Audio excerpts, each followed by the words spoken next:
ಕ್ಯಾಮರಾಗೆ ಮುಖವನ್ನು ಮಾಡ್ತಾ ವೇದಿಕೆ ಮುಂಭಾಗದಲ್ಲಿ ಆಸೀನರಾಗಬೇಕು. ಮುಖ್ಯ ಅತಿಥಿಗಳಾಗಿ ಬಂದಿರುವಂತಹ ರಾಜಮಾತೆ ಪ್ರಮೋದ್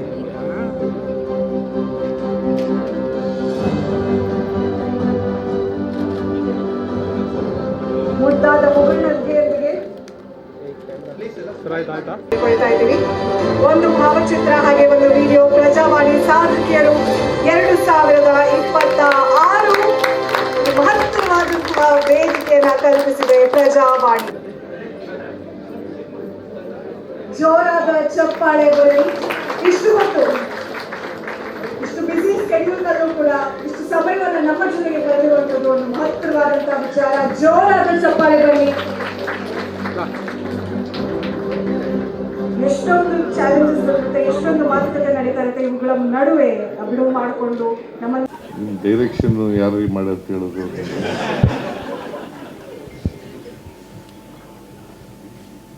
ಪ್ರಜಾವಾಣಿಯವರು ಸಾಧಕಿಯರಿಗೆ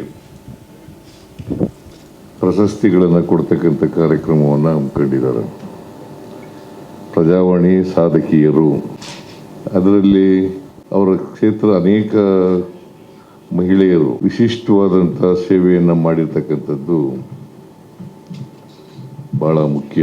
ಸಮಾಜದಲ್ಲಿರ್ತಕ್ಕಂಥ ಎಲ್ಲರೂ ಕೂಡ ಅವರವರ ಕ್ಷೇತ್ರದಲ್ಲಿ ಅವ್ರು ಎಲ್ಲಿ ಕೆಲಸ ಮಾಡ್ತಾರೆ ಅಲ್ಲಿ ಆ ಕ್ಷೇತ್ರದಲ್ಲಿ ಪ್ರಾಮುಖ್ಯವಾದಂಥ ಸೇವೆಯನ್ನು ಮಾಡಬೇಕು. ಹುಟ್ಟು ಆಕಸ್ಮಿಕ, ಸಾವು ನಿಶ್ಚಿತ, ಇವೆರಡರ ಮಧ್ಯೆ ಇರ್ತಕ್ಕಂಥ ಜೀವನ ಇದೆಯಲ್ಲ, ಹುಟ್ಟಿನಿಂದ ಸಾಯೋವರೆಗೆ ಮನುಷ್ಯ ಏನಾದರೂ ಕೂಡ ಸಾಧನೆಯನ್ನ ಮಾಡಬೇಕು, ಸಮಾಜಮುಖಿಯಾಗಿ ಬದುಕಬೇಕು. ಅದು ಬಹಳ ಮುಖ್ಯ ಅಂತೇಳಿ ನನಗನ್ಸುತ್ತೆ. ಪ್ರತಿಯೊಬ್ಬರು ಕೂಡ ಹುಟ್ಟಿದ ಮೇಲೆ ಸಾರ್ಥಕ ಜೀವನವನ್ನ ಮಾಡಬೇಕು. ಯಾವುದೇ ಕ್ಷೇತ್ರ ಇರಬಹುದು, ಅವರ ಕ್ಷೇತ್ರದಲ್ಲಿ ಅಪರಿಮಿತವಾದಂತ ಸಾಧನೆಯನ್ನ ಮಾಡ್ತಕ್ಕಂಥದ್ದು ಬಹಳ ಮುಖ್ಯ ಅಂತೇಳಿ ನಾನು ಭಾವಿಸ್ಕೊಂಡಿದ್ದೇನೆ. ಜೀವನದಲ್ಲಿ ಪ್ರತಿಯೊಬ್ಬರು ಕೂಡ ಹುಟ್ಟಿದ ಮೇಲೆ ವೈಚಾರಿಕತೆಯಿಂದ ವೈಜ್ಞಾನಿಕವಾಗಿ ಬದುಕ್ತಕ್ಕಂಥ ಕೆಲಸವನ್ನ ಮಾಡಬೇಕು. ನಮ್ಮ ಶಿಕ್ಷಣವನ್ನ ಪಡ್ಕೊಂಡಿರ್ತಕ್ಕಂಥವ್ರು ಕೂಡ ಅನೇಕರಿಗೆ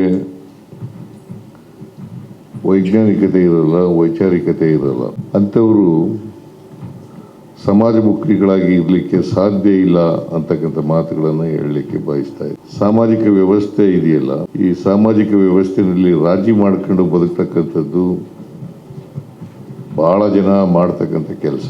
ನಾವು ಈ ಸಾಮಾಜಿಕ ವ್ಯವಸ್ಥೆ ಅಸಮಾನತೆಯಿಂದ ಕೂಡಿರ್ತಕ್ಕಂಥ ವ್ಯವಸ್ಥೆ ಇದು. ಅದಕ್ಕೆ ಬಾಬಾ ಸಾಹೇಬ್ ಅಂಬೇಡ್ಕರ್ ಅವರು ಒಂದು ಮಾತನ್ನ ಕಾನ್ಸ್ಟಿಟ್ಯೂಂಟ್ ಅಸೆಂಬ್ಲಿನಲ್ಲಿ ಹೇಳಿದರು. ಅದೇನಪ್ಪಾ ಅಂತಂದ್ರೆ 1950 ಜನವರಿ 26ನೇ ತಾರೀಕು ನಮ್ಮ ದೇಶದ ಸಂವಿಧಾನ ಜಾರಿಗೆ ಬರ್ತದೆ. ಆ ಜಾರಿಗೆ ಬಂದಂತ ಸಂದರ್ಭದಲ್ಲಿ ನಾವು ವೈರುಧ್ಯತೆ ಇರತಕ್ಕಂಥ ಸಮಾಜಕ್ಕೆ ಕಾಲಿಡ್ತಾ ಇದ್ದೀವಿ. ಸಮಾಜದಲ್ಲಿ ಸಾಮಾಜಿಕ ಅಸಮಾನತೆ ಇರ್ತದೆ, ಆರ್ಥಿಕ ಅಸಮಾನತೆ ಇರ್ತದೆ, ರಾಜಕೀಯ ಅಸಮಾನತೆ ಇರ್ತದೆ ಮತ್ತು ಶೈಕ್ಷಣಿಕ ಅಸಮಾನತೆ ಇರ್ತದೆ. ಅನೇಕ ಜನ ಬಡತನದಿಂದ ಬಳಲ್ತಕ್ಕಂಥ ಕೆಲಸವನ್ನ ಮಾಡ್ತಾರೆ. ಇದಕ್ಕೆ ಕಾರಣ ನಮ್ಮ ಜಾತಿ ವ್ಯವಸ್ಥೆಯೇ ಕಾರಣ ಅಂತಕ್ಕಂಥದ್ದನ್ನು ಅರ್ಥ ಮಾಡ್ಕೋಬೇಕಾಗ್ತದೆ. ಎಲ್ಲಿವರೆಗೆ ಅಸಮಾನತೆ ಇರ್ತದೆ ಅಲ್ಲಿವರೆಗೆ ಸಮಾಜ ನಿರ್ಮಾಣ ಮಾಡಲಿಕ್ಕೆ ಸಾಧ್ಯ. ನಮ್ಮ ಸಂವಿಧಾನ ಬಹಳ ಸ್ಪಷ್ಟವಾಗಿ ಹೇಳಿದೆ, ನಮ್ಮ ಸಮಾಜದಲ್ಲಿ ಇರ್ತಕ್ಕಂಥ ಅಸಮಾನತೆಯನ್ನು ನಾವು ಎಲ್ಲಿವರೆಗೆ ತೊಡಗಿಸ್ಲಿಕ್ಕೆ ಸಾಧ್ಯ ಆಗಲ್ಲ ಅಲ್ಲಿವರೆಗೆ ನಮಗೆ ದಕ್ಕಿರ್ತಕ್ಕಂಥ ಸ್ವಾತಂತ್ರ್ಯ ಇದೆಯಲ್ಲ ಅದು ಯಶಸ್ವಿ ಆಗಲ್ಲ. ಅದಕ್ಕೋಸ್ಕರ ಪ್ರತಿಯೊಬ್ಬ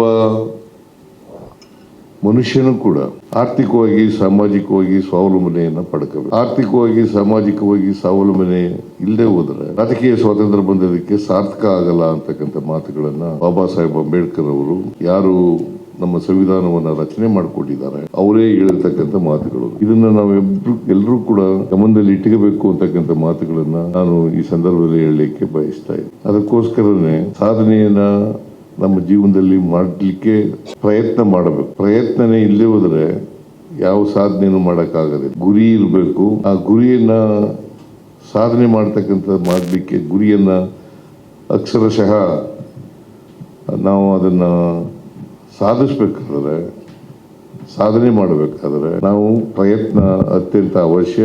ಈ ಪ್ರಯತ್ನದಲ್ಲಿ ನಾವು ಯಶಸ್ವಿ ಆದರೆ ನಾವು ಸಾಧನೆಯನ್ನು ಮಾಡಿದಾಗ ಅಂತ ಬದುಕಿನಲ್ಲಿ ಸಾಧಕಿಯರು ನೋಡಿ. ಈಗ ಒಬ್ಬ ಲಿಂಗತ್ವ ಅಲ್ಪಸಂಖ್ಯಾತ ಅಲ್ಲ ಅಲ್ವೇ ನಮ್ಮ ಜಾನು ಅವರು ಜೀವನವನ್ನು ಸಾರ್ಥಕ ಮಾಡ್ಕೊಂಡಿದ್ದಾರೆ. ಪಾಪ ಅಕ್ಕಯ್ಯ ಅವರು ಕೂಡ ಜೀವನವನ್ನು ಸಾರ್ಥಕ ಮಾಡ್ಕೊಂಡಿದ್ದಾರೆ. ಪ್ರತಿಯೊಬ್ಬರು ಕೂಡ ಜೀವನ ಸಾರ್ಥಕ ಮಾಡಬೇಕು. ಇಲ್ಲಿ ಹೋದ್ರೆ ನಮ್ಮ ಜೀವನವನ್ನು ವ್ಯರ್ಥ ಆಗ್ಬಿಡ್ತದೆ. ವ್ಯರ್ಥ ಮಾಡಲಿಕ್ಕೆ ಬಿಡಕೂಡದು. ಅದನ್ನು ಮಾಡಿದ್ರೆ ನಾವು ಹುಟ್ಟಿದಕ್ಕೂ ಸಾರ್ಥಕ ಆಗ್ತದೆ ಅಂತಕ್ಕಂಥ ಮಾತುಗಳನ್ನು ನಾವು ತಿಳ್ಕೋಬೇಕು ಅಂತಕ್ಕಂಥ ಮಾತುಗಳನ್ನು ಈ ಸಂದರ್ಭದಲ್ಲಿ ಹೇಳಲಿಕ್ಕೆ ಬಯಸ್ತೀನಿ. ಅದರಿಂದ ಜಾನು ಇರ್ಬೋದು, ಯಾರು ಇನ್ನೊಬ್ರು ಯಾರು ಗೌಸಿಯಾ ಖಾನ್ ಅಲ್ಲ, ಗೌಸಿಯಾ ಖಾನ್ ನೋಡಿ, ಅವರು ಪಾಪ ಒಬ್ಬ ದುಷ್ಟ ಶಕ್ತಿ ವಿರುದ್ಧ ಹೋರಾಟ ಮಾಡಿದ್ದಾರೆ.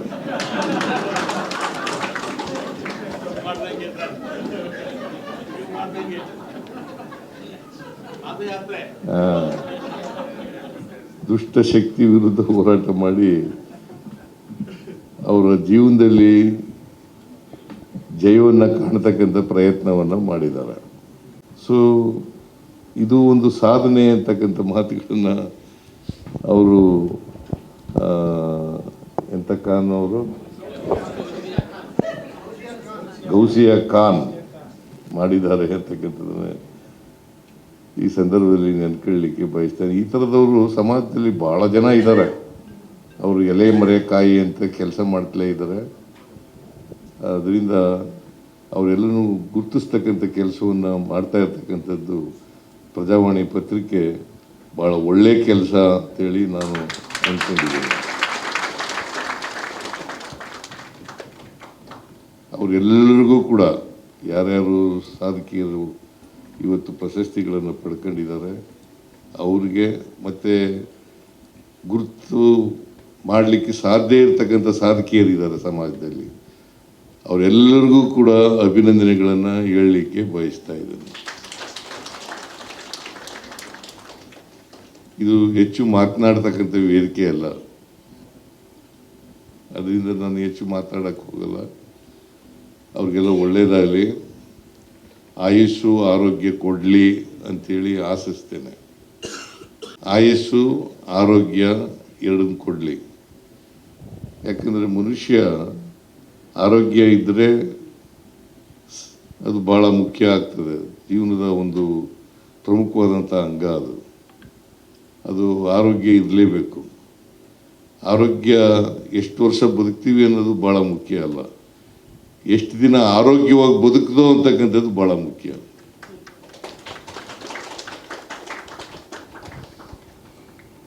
ಅದರಿಂದ ಅವರಿಗೆ ಆಯಸ್ಸು ಆರೋಗ್ಯಗಳು ದೊರಕಲಿ, ಇನ್ನಷ್ಟು ಒಳ್ಳೆಯ ಕೆಲಸಗಳು ಮಾಡಲಿ ಅಂತೇಳಿ ದೇವರಲ್ಲಿ ಪ್ರಾರ್ಥನೆಯನ್ನು ಮಾಡ್ತೇವೆ. ಸಮಾಜಮುಖಿಯಾಗಿ ಇನ್ನಷ್ಟು ಒಳ್ಳೆಯ ಕೆಲಸಗಳು ಮಾಡಲಿ,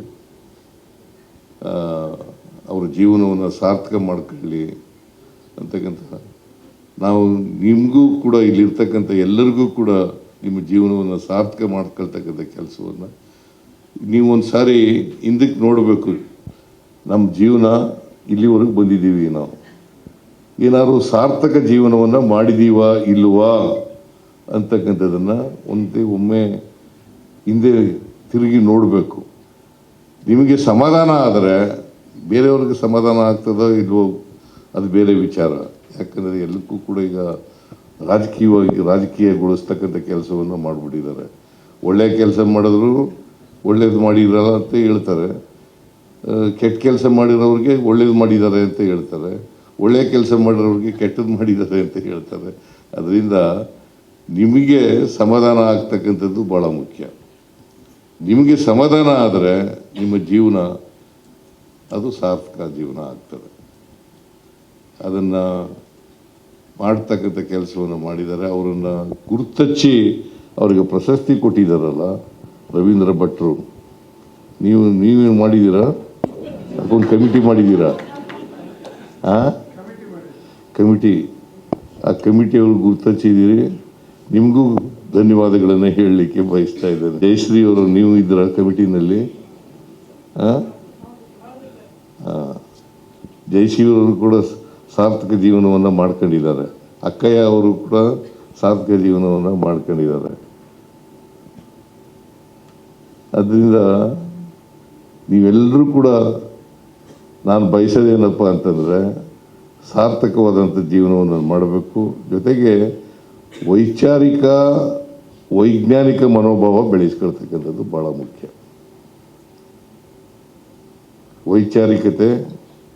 ವೈಜ್ಞಾನಿಕತೆ ಅದನ್ನು ಬೆಳೆಸ್ಕೊಳ್ತಕ್ಕಂಥದ್ದು ಭಾಳ ಮುಖ್ಯ. ಅದನ್ನು ಬೆಳೆಸ್ಕೊಳ್ತಕ್ಕಂಥದ್ದು ಯಾಕಂದರೆ ಭಾಳ ಜನ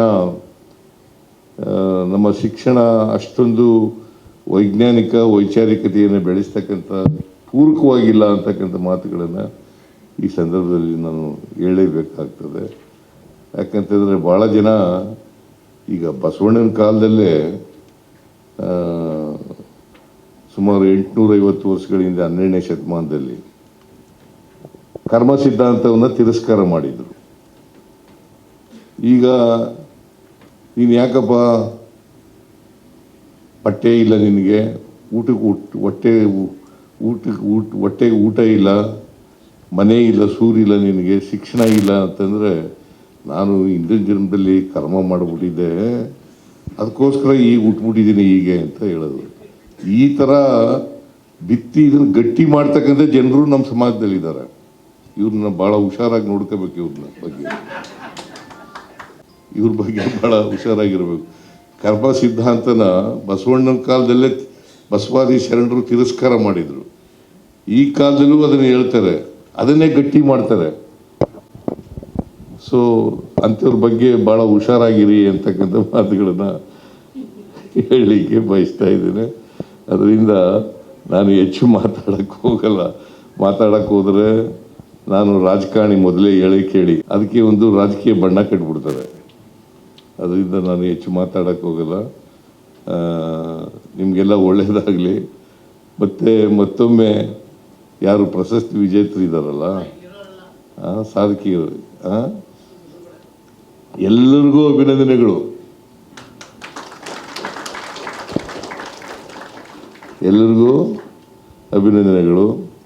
ಅವ್ರಿಗೆಲ್ಲರೂ ಇವೆಲ್ಲ ಈ ಪ್ರಶಸ್ತಿ ಬರುತ್ತವಲ್ಲ, ಈ ಪ್ರಶಸ್ತಿ ಬರ್ತಕ್ಕಂಥದ್ದು ಇವು ನಿಮಗೆ ಜವಾಬ್ದಾರಿ ಇನ್ನೂ ಹೆಚ್ಚು ಮಾಡ್ತಕ್ಕಂಥದ್ದು.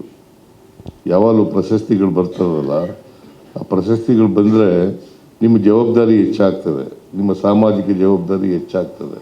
ಅದರಿಂದ ನಿಮಗೆಲ್ರಿಗೂ ಕೂಡ ದಾರಿ ಸುಗಮವಾಗಲಿ ಅಂತಕ್ಕಂಥ ಆಶಯವನ್ನು ವ್ಯಕ್ತ ಮಾಡಿ ಪ್ರಜಾವಾಣಿ ಪತ್ರಿಕೆಯವರಿಗೆ, ರವೀಂದ್ರ ಭಟ್ರಿಗೆ ಧನ್ಯವಾದಗಳನ್ನು ಹೇಳಿ ನನ್ನ ಮಾತುಗಳನ್ನು ಮುಗಿಸ್ತೇನೆ. ನಿಮ್ಮೆಲ್ಲರಿಗೂ ನಮಸ್ಕಾರ.